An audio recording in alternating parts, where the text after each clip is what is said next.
munculnya teknologi internet dan adanya ya medsos segala macam media sosial ya, itu menandakan bahwa era Al-Mahdi akan muncul di era internet. Di era internet. Karena kan tadi dia datang ke Mekah tiba-tiba orang sudah mengenalnya. Ya iyalah.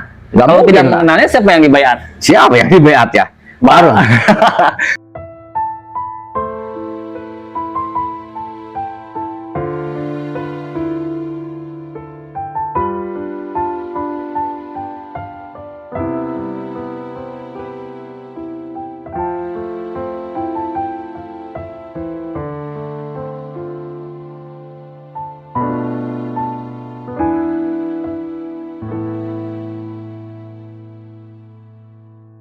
Ustaz Dede mungkin yang sudah terkenal di apa di internet ini sampai ke Arab Saudi ini. Jangan salah ini sampai ke Arab Saudi ini nanti ya, kan dicari nanti. Kayaknya suruh ceramah nanti di Mekah. Nggak apa-apa. Oke. Lanjut Ustaz Dede. Pertanyaannya, ketika sudah dibaiat itu kan terjadilah penenggelaman di Ubaidah. Ini satu hadis tadi. Satu hadis kan, dan baru nanti ada pasukan yang dari Sam dan Irak. Dari Sam dan Irak yang terbaik dari Sam dan terbaik dari Irak. Irak yang akan membaiat kedua kali. Ya. Siapa mereka itu? Ya pasukan ya nantilah itu kita bahas nih ya. Ya. Pokoknya gini Pak. Ini garis besarnya aja. Ya, garis besarnya gini. Kita lanjutnya aja dulu ini hadis karena akan menemui tentang apa namanya pembaiatan kedua. Iya. Nah, sekarang gini. Di hadis tadi dikatakan ketika Al-Mahdi dibait paksa tuh, ya, karena memang Al-Mahdi itu sebenarnya apa ya? Dia kan yang namanya Al-Mahdi itu tidak akan mengklaim dirinya Al-Mahdi. Ya betul. Walaupun orang-orang mengklaimnya Al-Mahdi, karena memang dia Al-Mahdi nih. Tapi tetap dia tidak akan mengaku dirinya Al-Mahdi. Saya pernah bertanya ke guru saya, gitu kan, ketika saya menceritakan seseorang, ya, dia mengatakan begini, ini guru saya. Itu dua orang guru nih yang tidak pernah bertemu, gitu kan. Ya, pernyataannya sama. Apakah dia mengaku Al-Mahdi? Oh enggak, kata saya itu. Orang-orang saja yang mengklaim bahwa dia Al-Mahdi. Dirinya tidak pernah mengaku Al-Mahdi. Gitu kan. Nah, beliau sampai tersenyum mengatakan, ya sudah, katanya begitu.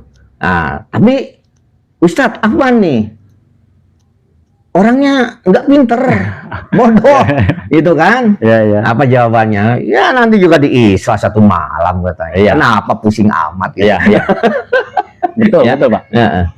Ya karena memang mengenai tentang islah juga itu ada kaitannya juga dengan kenapa sih Al-Mahdi sampai dipaksa? Ya betul. Ya mungkin beliau memang tidak mau jadi Al-Mahdi. Iya. Karena merasa dirinya tidak pantas. Satu itu.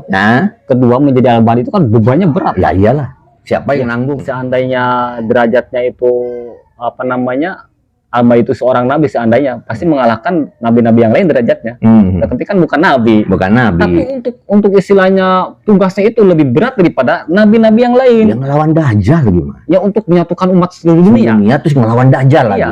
Siapa yang mau?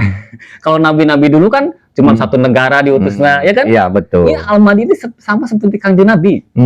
Untuk menyatukan umat manusia seluruh dunia. Untuk menyatukan NU dan Muhammadiyah dan Salafi. Gitu kan. Sendiri sampai di akhir ceritanya saja ketika perang Jeng Dajjal itu Nabi Isa diturunkan. Begitu beratnya kan. Terus perjuangan beliau ini. Nah, saya lanjutin nih. Setelah dia bait paksa, karena beliau merasa memang tidak mampu, dan juga istilahnya mungkin berat bagi dirinya menjadi Al-Mahdi yang memang Mahdiudam ya nantinya, jadi pemimpin perang yang akan berdarah lah. Nah, kemudian setelah apa namanya dibayat yang pertama itu dipaksa oleh orang-orang yang ada di penduduk Mekah, gitu kan? Karena mereka itu sudah tahu ini Al-Mahdi nih, makanya dibait paksa. Nah, disitu terdengar beritanya ke Sofyani. Ya. Bahwa pembaiatan paksa Al-Mahdi oleh orang-orang Mekah itu akan didengar oleh Sufyani, gitu kan? Makanya wa yub'atsu ilaihi bu'sun minasam. Nah, makanya Sufyani itu akan mengutus pasukan dari Suriah. Sam itu kan termasuk Suriah kan? Ya, untuk memerangi Al-Mahdi. Nah, untuk memerangi Al-Mahdi. Nah, setelah pembaiatan tadi tuh. Iya. Kemudian payuh sapu bihim bil baida, tetapi mereka itu sebelum sampai ke Mekah ditenggelamkanlah di baida, di padang pasir antara baina Makkah wal Madinah. Nah, ditenggelamkan nih pasukan Sufyan ini. Faida ru'an nasu dalika atahu Abdalusam wa sahibu ahlil Iraq. Nah, payubayi'unahu summa yansau rajulun min Bani Quraisy. Nah, setelah pembenaman pasukan Sufyan ini, beritanya akan terdengar karena kan medsos juga. Iya, betul. Ini kan era internet ini masalahnya. Karena kan era internet juga nih. Medsos juga terkenal lah oleh pemuda-pemuda yang gagah berani dari sana, dari Irak, yang akan membaiat kedua kali dan menjadikannya sebagai imam. Kalau pembaiatan pertama belum jadi imam tuh, karena dipaksa ya, berarti kan belum belum mampu tuh. Belum mampu. Tapi setelah dibayat paksa, Allah di situ mengislahnya secara sempurna. Iya, iya. Kalau sekarang kan mengislahnya masih secara bertahap. Kalau misalnya Ahmadu udah muncul nih, cuman diislah secara bertahap itu. Tapi diislah secara sempurna itu setelah pembayatan yang pertama. Setelah pembayatan yang pertama. Karena akan menjadi imam itu. Iya, iya, iya. Gitu ya, ini ya. Jadi semakin terang nih permasalahannya Al-Mahdi ini. Ya? Iya. Nah, sekarang begini. Al-Mahdi ini ada yang mengatakan muncul dari Palestina. Ya. Karena apa tadi, tanah yang disucikan, makna tegak, kan? Khalifah akan tegak. Khalifah akan tegak, ya, itu kan. Ya. Nah, ada yang menyatakan itu dari Pakistan, karena arti Pakistan sendiri adalah tanah yang murni atau tanah suci. Iya. Tapi kalau merujuk kepada hadis-hadis yang tadi bahwa dari Khorasan itu kan dari Palestina. Nah, coba terangkan itu, maksudnya gimana sih? Saya kurang paham itu. Terus ya, ini saya tadi berarti apa? Ardo Mukodasa yang jadi yang jadi pembahasannya. Ini saya bukan hadisnya nih ya. Jadi gini, sebenarnya untuk Ardo Mukodasa ini bukan muncul Al-Mahdi, bukan. Kalau muncul kan sudah jelas di Khorasan. Betul. Ini tegak kekhalifahan. Oh, tegak kekhalifahan, bukan muncul Al-Mahdi ya? Kan akan tegak kekhalifahan, nanti akan tegak kekhalifahan itu di bumi yang disucikan. Dari bumi yang disucikan. Nah, sementara sebagian ulama berpendapat, enggak semua nih, sebagian ulama berpendapat bumi yang disucikan itu adalah Palestina. Karena ada hadisnya gini, Pak. Ini hadisnya. Faqala berkata Rasulullah, bersabda Rasulullah, yabna Hawalah, hai putra Hawalah, idza ra'aital khilafata, apabila engkau melihat kekhalifahan, gitu kan? Qad najalatil ardul muqaddasah, telah tegak di bumi yang disucikan, telah turun kepada bumi yang disucikan, gitu kan? Faqad danatil zalazil, maka akan semakin dekatlah gempa-gempa yang besar. Jadi maksudnya, jadi gini kan yang jadi pertanyaan, ketika engkau melihat kekhalifahan tegak di bumi yang disucikan, nah yang jadi permasalahan kan di bumi yang disucikan. Nah, di sini memakai bahasa ardul muqaddasah, bumi yang disucikan. Sebagian ulama berpendapat bahwa itu adalah Palestina. Makanya Palestina digempur. Ya, betul. Ya. Kalau kata Pak Ustadz Abu Pida kan tadi mengatakan, ada yang mengatakan dari Pakistan ya. Nah, memang gini Pak. Kalau dulu itu yang namanya Ardul Muqaddasah itu jelas Palestina. Karena di dalam Quran pun ada ya, kalau nggak salah kisahnya Nabi Musa ketika menyeru kepada kaumnya, ya qaumi udhulul Ardul Muqaddasah kan. Sama itu kalimatnya Ardul Muqaddasah. Hei kaumku, masuklah ke barat bumi yang disucikan. Itu yang dimaksud Palestina. Karena memang di zaman Nabi Musa, bumi yang disucikan itu adalah Palestina. Iya, betul. Sementara ini hadis untuk di akhir zaman. Iya. Itu kan, untuk di akhir zaman. Nah, kalau kita mau mencari tahu tentang sejarah-sejarah negara, memang benar apa yang dikatakan Pak Ustadz Abu Pida. Bagaimana ada orang yang mengatakan Al-Mahdi akan lahir di Pakistan? Karena memang Pakistan bumi yang disucikan di akhir zaman, Pak. Oh begitu. Kalau kita melihat sejarah. Karena gini ya, terjadinya perang antara Pakistan dengan India, itu kan memperebutkan akidah. Betul. Dulu kan maksudnya kan ke India kan, Pakistan belum ada kan? Ya. Untuk memisahkan istilahnya mana orang yang menyembah Auhid, mana ya orang yang menyembah berhala, sampai mati ribuan jiwa. Nah, disitulah Muhammad Ali Jinnah nih pemimpin nih. Ya, betul. Muhammad Ali Jinnah bermimpi untuk mendirikan negara, memisahkan diri dari orang-orang penyembah berhala kan? Ya, betul. Dinamailah dia menamailah bumi itu Pakistan. Iya. Pakistan sendiri artinya bumi yang disucikan, Pak. Iya, betul. Tanah murni. Nah, berarti bumi yang disucikan di akhir zaman ya mungkin saja memang Pakistan. Bukan Palestina. Bukan, untuk akhir zaman ini. Untuk akhir zaman ya. Kalau dulu iya. Kalau dulu tanah yang disucikan berarti sekarang udah suci. Iya. Kalau dulu iya, bumi yang disucikan adalah Palestina. Dan ulama pun berpendapat yang dimaksud adalah Palestina. Karena Pakistan belum ada. Belum tahu Pakistan. Belum tahu. Nah, kalau di akhir zaman kan kita sudah tahu sejarah Pakistan nih.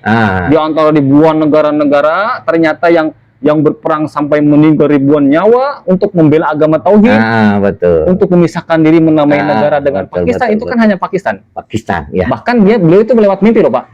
Untuk membuat satu negara memisahkan dari orang-orang yang menyembah berhala gitu kan, karena ini kan bumi yang disucikan, makanya Pakistan namanya Pakistan begitu ya. Mungkin saja lahirnya di situ Al-Mahdi itu. Nah ya, dari situ ya. Iya, karena itu kan bumi yang disucikan di. Nah inilah yang membuat sebuah misteri ini, sehingga banyak orang yang berekspektasi sehingga itu dari Palestina, Al-Mahdi itu bukan dari daerah Khorasan, sedangkan hadis-hadis yang sahih menunjukkan dari wilayah Khorasan. Sedangkan kita tahu bersama Khorasan itu ya dekat-dekat Pakistan. Iya, karena di dalam hadisnya pun min kibali Khorasan. Munculnya dari arah Khorasan gitu. Ya Pakistan itu arah Khorasan kan? Iya, betul. Kalau misalnya kita berpendapat bahwa bumi yang disucikan itu adalah Pakistan. Karena memang Pakistan itu min kibali Khorasan. Ketika munculnya kalau di Arab itu. Iya, betul. Nabi kan bersabdanya di Arab tuh. Iya. Munculnya kan min kibali Khorasan itu kalau Pakistan itu. Gitu kan? Oke. Memang misteri ini, Pak. Ya, misteri ini harus dipecahkan ini ya. Yang luar biasa ini misteri. Nah, tentang pembaiatan yang kedua. Ya, oleh pemuda terbaik dari Syam dan dari Irak. Iya. Ya, itu kan? Itu. Ini berbicara. Ini siapa sih sebetulnya? Yang dimaksud dengan pemuda terbaik berarti bukan orang sembarangan. Ya, bukan. Gitu kan? Bukan orang yang tidak mengerti akan kenegaraan atau tidak mengerti tentang perang. Ini berarti orang-orang yang siap untuk membela agamanya dan siap untuk dipimpin oleh Al-Mahdi, begitu kan? Betul kan? Iya. Nah, karena dia sudah membaiat Al-Mahdi. Ya. Nah, gitu. Nah, yang jadi pertanyaannya, mereka itu siapa sih? Ya, yang jelas memang pilihan-pilihan Allah ya. Pemuda-pemuda Syam itu, pemuda-pemuda Irak itu, bahkan Ahlul Kufah itu, pemuda Irak itu Ahlul Kufah ada sebaik-baiknya pemuda nanti di masa Imam Mahdi itu sebaik-baiknya. Nah, itu langsung dikatakan oleh Nabi. Sebaik-baiknya pemuda di zaman Imam Mahdi itu nanti. Berarti dia siap untuk bertempur ya. Berarti mereka sudah memiliki strategi perang yang luar biasa. Yang luar biasa. Bukan orang sembarangan kan begitu ya? Bukanlah. Karena memang pilihan-pilihan Allah itu semuanya ya bukan orang sembarangan yang jelas ya. Karena memang dikatakan oleh sebagian ulama. Pemuda-pemuda Syam itu, pemuda-pemuda Irak itu memang wali-wali Allah itu. Wali-wali Allah. Ya, wali-wali Allah kan? Yang akan membaiat kedua kali Al-Mahdi. Ya nanti akan istilahnya kita bertemu pokoknya kan kemunculan Imam Mahdi itu menjadi misteri nih. Menjadi fitnah, menjadi akan membawa fitnah. Termasuk akan ada 4 tokoh-tokoh pun yang akan menjadi fitnah juga. Oh, begitu. 4 tokoh itu dikatakan oleh para ulama itu kan akan muncul seorang Su'aib bin Soleh. Ketika Al-Mahdi muncul nih, akan muncul juga ya seorang yang disebut Al-Khurasani, pemuda Al-Khurasani kan, yang ahli dalam bidang istilahnya hukum. Akan muncul juga Al-Mansur, yang dari Yaman itu kan. Iya, betul. Akan muncul juga Al-Haris. Coba kalau kita meneliti siapakah orang-orang tersebut. Ya, ini misteri ini. Misteri, betul. Yang perlu kita kaji dengan benar-benar dan kita kajinya itu melalui dalil-dalil tentunya. Ya, betul. Kalau tidak ada di Quran berarti di hadis Nabi. Di hadis Nabi. Gitu kan? Ya. Kalau tidak ada di hadis Nabi ya ulama-ulama yang keilmuannya luar biasa. Ya, betul. Gitu. Itu kan. Nah, perlu kita koreksi lagi. Kan saya pernah bilang bahwa Al-Mahdi itu akan disuruh oleh berita langit, yaitu Mubasyirat. Namanya akan disuruh dan Al-Mahdi pun ternyata akan mendapat petunjuk lewat Mubasyirat yang Allah sisakan dari kenabian. Gitu kan? Ya. Yang mubasyirat yang dibawa Al-Mahdi nantinya itu, ya itu bukan untuk membawa ajaran baru juga. Bukan itu jelas. Ya, itu akan istilahnya memperkuat agama Islam yang memang sekarang sudah terpecah belah. Betul. Misinya adalah tauhid sama dengan para nabi dari dulu juga kan. Misinya gitu memang untuk menggempur kesirikan gitu. Jadi peperangan antara Al-Mahdi dengan Dajjal itu perkara tauhid, bukan perkara merebut kekuasaan. Dari dulu seperti itu kan, dari dulu gitu kan, untuk menegakkan agama. Ya kan disebutkannya dalam surat 16 ayat ke-36 kan, walaqad ba'asna fi kulli ummatir rasulan an ibudullaha wajtanibut tagut. Bahwa setiap nabi itu seruan kepada umatnya adalah sembahlah Allah saja dan jauhi tagut kan begitu kan. Nah, itu berarti peperangan itu di akhir zaman ini adalah peperangan tauhid, bukan perebutan kekuasaan begitu ya. Karena memang itu tugas Al-Mahdi, Pak. Ya, tugasnya sama Al-Mahdi gitu ya. Nah, untuk mengembalikan agama Islam, tauhid ya, gitu. Supaya manusia kembali memurnikan ketaatan kepada Allah Subhanahu wa Ta'ala yang sekarang banyak berselisih ya. Ya, banyak banget gitu. Ya, seperti sekarang ini kan banyak orang-orang mengaku duriat Nabi tapi pada nyembah kuburan, pada minta-minta ke kuburan. Ya, saya udah bilang ini, Pak. Yang namanya durian Nabi itu kan bukan Nabi. Iya. Berarti kan tidak masuk. Kalau saya pribadi ya menyikapi fenomena yang namanya kita ini agar tidak istilah menyinggung kemana-mana nih, Pak ya. Kalau untuk pribadi saya, karena memang sudah viral ya tentang nasab. Kalau saya sih nggak ikut kemana-mana sebenarnya, karena gini. Walau benar memang durian Nabi benar nih, benar durian Nabi. Ya memang misalnya berbuat salah misalnya. Ya wajar karena bukan Nabi. Iya, betul. Artinya tidak masuk. Makanya hadis yang menyebutkan di akhir zaman itu berpegang kepada Quran dan ahli baitku yang dimaksud adalah Imam Mahdi. Bukan durian Nabi. Bukan durian Nabi. Bukan sekarang yang mengaku-ngaku jadi keturunan Nabi terus kita harus ngikutin mereka kan begitu ya. Pokoknya bukan semua durian Nabi dikatakan ahli bait, enggak. Enggak ya. Kalau semua durian Nabi dikatakan ahli bait, gimana kalau durian itu sedang bermaksiat? Terus kita ikutin. Ya nggak bisa lah. Apalagi kan sekarang terjadi pengkultusan. Ya, gitu kan. Nah, ini salah itu. Nggak boleh itu. Oke, kembali lagi kepada tentang masalah Al-Mahdi ini. Asal usul dari Al-Mahdi ya gitu kan. Tadi sudah jelas ya bahwa beliau itu datang dari timur. Ya, daerah Khurasan, min kibali Khurasan itu kan, itu sudah jelas ya. Sedangkan dari Madinahnya sendiri menunjukkan hadis yang dari Madinah itu majhul, tidak yang lahir di Madinah itu majhul, tidak dikenal perawinya begitu ya. Nah, jadi jelas ya bahwa penekanannya dari wilayah Khurasan, berarti dari timur, dari timur, kan? Nah, selanjutnya begini Ustaz Dede. Kalau kita berbicara tentang masalah Al-Mahdi dan pembayatannya, kita sudah jelas tadi melalui dia terkenal karena sekarang kan era internet gitu ya. Nah, itu. Terus nanti dia akan didukung oleh yang namanya dua pemuda terbaik dari Syam dan dari Irak. Nah, itu. Itu ada kelanjutannya nggak hadisnya itu setelah pembayatan itu? Kalau untuk kelanjutan hadis, kalau saya baca dari kitab itu sebenarnya nggak ada ya. Maksudnya gini, Pak. Nggak ada sampai detailnya gitu. Iya, betul. Cuman ulama-ulama yang mentafsir gitu. Begitu ya. Karena gini, pembayatan pertama dan pembayatan kedua itu akan melibatkan orang-orang pilihan Allah. Semuanya akan melibatkan orang-orang pilihan Allah. Betul. Yang membayat pertama pun orang-orang pilihan Allah. Yang membayat kedua apa lagi, gitu kan? Jadi artinya orang-orang yang membayat pertama dan yang kedua itu, ya disitulah orang-orang pemuda-pemuda pilihan Allah yang akan istilahnya membantu berjuang menjadi pasukan Imam Mahdi itu yang akan, makanya disebutnya Mahdiuddam. Imam Mahdi akan memimpin perang-perang sampai menimbulkan darah gitu kan, makanya gelarnya Mahdiuddam. Karena Al-Mahdi itu gelar ada 3, Pak. Iya. Ada Mahdiul Khair gitu kan, itu Umar bin Abdul Aziz tuh.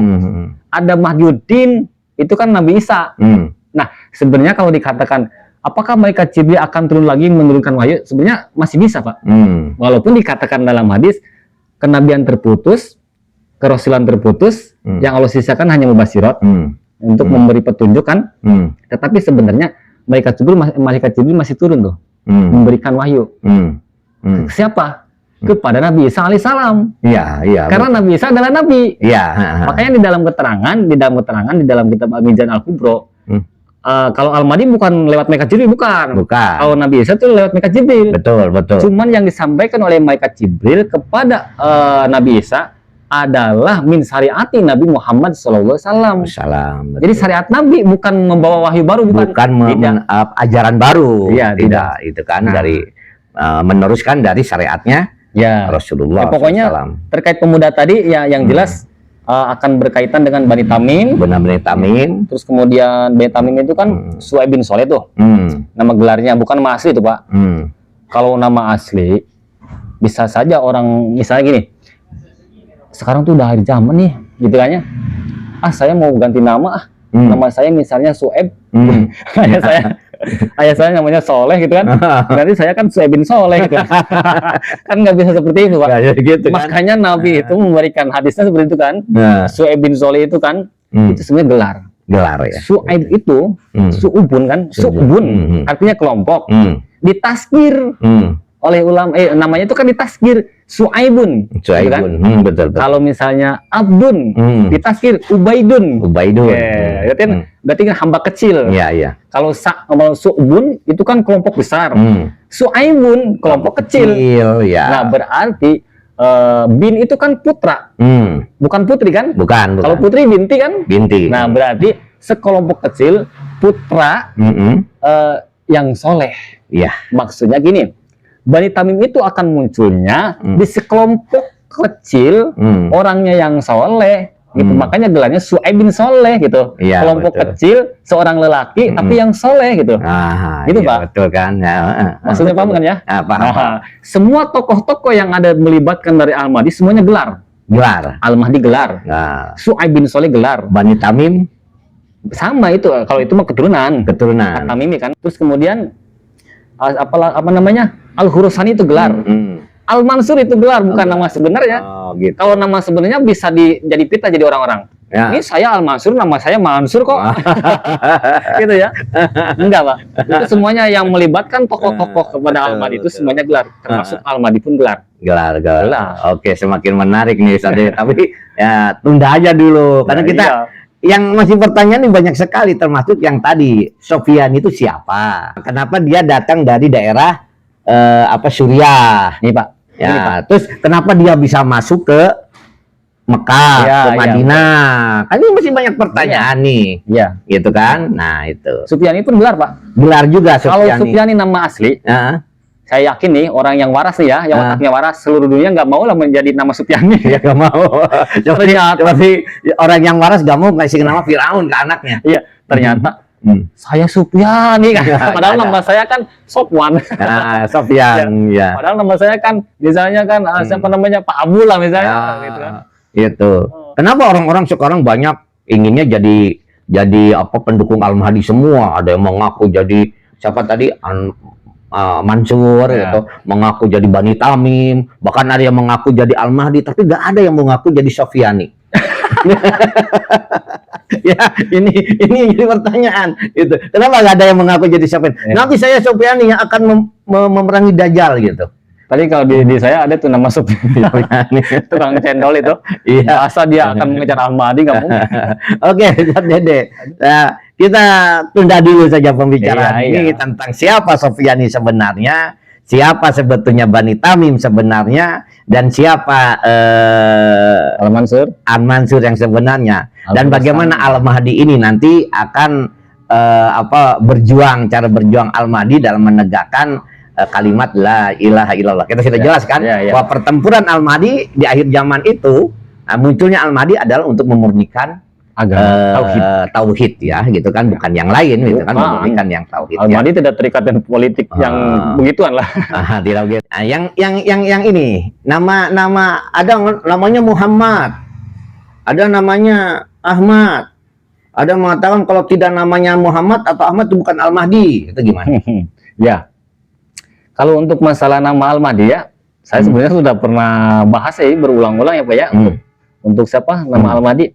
Jadi gini, Rasulullah SAW itu belum pernah langsung menyebut nama Al-Mahdi itu Muhammad atau Ahmad atau misalnya Yasin, gitu kan? Karena apa? Semua yang di dalam hadis itu memakainya yuwatiu, Yuwatiu. Ya. Kalau ada misalnya keterangan mengatakan Ahmad, itu Muhammad, itu sebenarnya apa namanya? Itu dari tafsiran ulama. Oh, dari penafsiran ulama. Ini sebenarnya saya sudah apa namanya? Untuk masalah nama ya Pak ya. Sudah saya simpan hadisnya, itu banyak di dalam kitab yang menyebutkan tentang nama Imam Mahdi itu. Jadi gini di dalam hadisnya, saya nggak ketemu nih, tapi gini, yahruju rojulun min ahli baiti, gitu kan, yuwatiu ismuhu ismi, wahuluku huluki, gitu kan, gitu. Jadi semuanya hadisnya itu yang sahihnya itu memakai yuwatiu.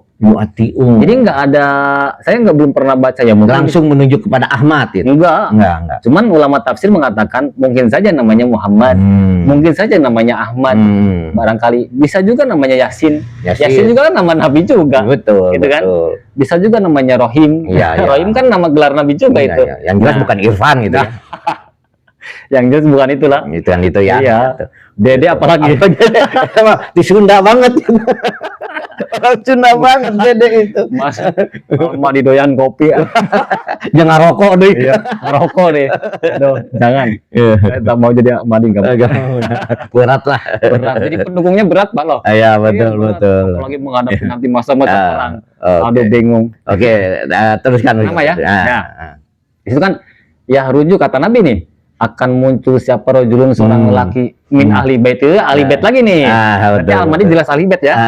Min ahli baiti, dari ahlu baitku. Yuwatiu ismuhu ismi wa huluku huluki. Yang serupa tapi tak sama namanya dengan namaku, dan serupa tak sama ahlaknya dengan ahlakku.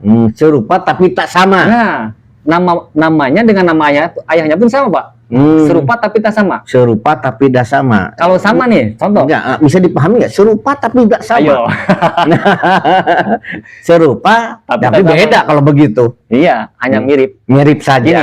Gini. Ya seperti yang mengatakan Ustadz Dede mirip Cipulan tapi nggak sama, begitu ya. Nama ini. Nah, gini. Kalau namanya mesti sama nih. Nama Nabi siapa? Aslinya ini. Muhammad kan? Muhammad. Kalau di dunia kan Muhammad. Kalau di langit terkenalnya Ahmad kan? Ahmad. Kalau namanya harus bersih sama gitu. Bukan mirip sama ya. Nah, yuwatiu yang sama namanya dengan namaku. Wahuluku huluki. Nantinya akan seperti itu kan? Karena wawu itu huruf ataf kepada ismu. Dan yang sama ahlaknya dengan ahlakku nantinya. Itu kan mustahil, Pak. Mustahil ada orang yang bisa menyamai ahlaknya Kanjeng Nabi. Mustahil. Layakunu ahadun misla Rasulullah sallallahu alaihi wasallam fi ahlaki. Kata ulama Ahlussunnah wal Jamaah, tidak ada satu orang pun yang bisa menyamai ahlaknya Rasul. Iya, betul. Tapi kalau maknanya serupa tapi tak sama. Gini, contoh nih. Rohim. Rohim contoh Rohim ya. Iya. Rohim kan nama Nabi juga. Iya, betul. Nama gelar Nabi kan Rohim. Iya, Rohim. Atau Qasim lah. Qasim ya. Contoh ini contoh lah. Qasim kan nama Nabi kan. Nah, serupa sama-sama Qasim kan? Iya. Serupa. Atau Rohim, serupa sama-sama Rohim. Orang itu namanya Rohim, Nabi pun Rohim. Tak samanya orang itu, Al-Mahdi itu nama asli Rohimnya. Kalau Nabi itu kan nama gelar. Atau kalau Qasimnya kan nama kunyah. Ya. Betul. Nanti ahlaknya pun serupa tapi tak sama. Tak sama, nggak persis banget. Enggak persis banget. Karena nggak bisa menandingi ahlaknya Rasulullah bagaimana. Karena kalau misalnya harus Muhammad harus sama, nanti ahlaknya pun sama dong. Harus sama. Bertentangan dengan hadis tadi dong. Betul. Itu, Pak. Ya. Berarti sama saja dengan menyamakan ahlaknya dengan Rasul. Nanti lama-lama semuanya sama, gitu kan? Iya, gitu. Oke, Ustaz Dede. Waktu juga yang membuat kita ini harus menunda pembicaraan ini. Karena kameramennya sudah mulai udah ngantuk dia. Kameramennya udah ngantuk. Insya Allah kita lanjutkan lagi ya. Nanti kita akan ketemu di episode yang berikutnya.